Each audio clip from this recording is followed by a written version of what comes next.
Kênia Santos. Ela mandou assim: uma amiga minha disse que o pastor dela falou que devemos praticar falar em línguas e que não precisa fazer jejum.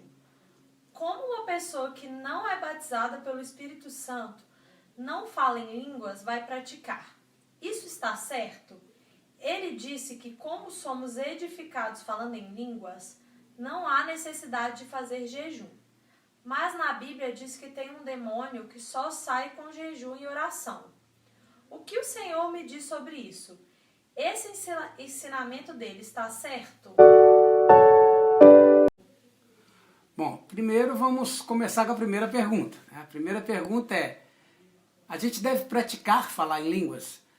Então vamos lembrar que falar em línguas, embora nós estamos falando uma língua desconhecida nossa, não é como se aprender a falar inglês ou espanhol, que você vai para a prática, faz conversação.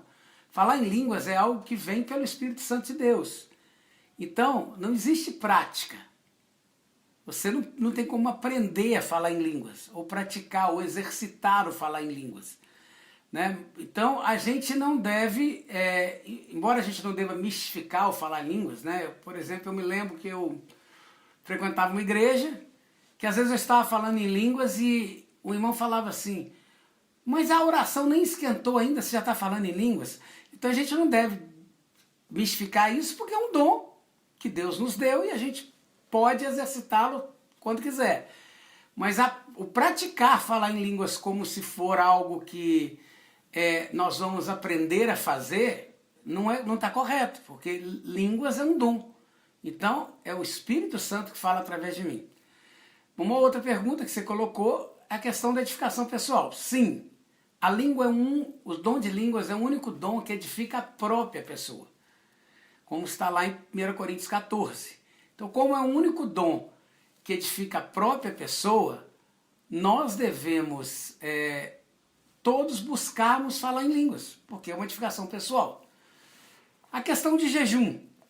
Em momento nenhum a Bíblia fala que é necessário jejuar para falar em línguas. Na realidade, você misturou duas coisas: o falar em línguas com demônios que saem com jejum e oração. Então, primeiro vamos resolver isso na questão de falar em línguas. Você não precisa de jejum para falar em línguas. A outra questão, e que foi colocada, jejum e oração, no caso de alguma caça de demônio. Existe essa frase na Bíblia, embora existam dúvidas, porque na realidade em algumas Bíblias você vai perceber que ela está entre parênteses, porque em alguns manuscritos essa frase não está lá. Essa caça só sai com jejum e oração. Mas imaginando que isso esteja lá, que isso esteja correto, né, que Jesus tenha falado isso. A prática do jejum e de oração é prática de crente, é vida espiritual. Não quer dizer que naquele momento que você vai expulsar o demônio, você tem que estar em jejum. Mas que você, na sua vida espiritual, pratica jejum e oração.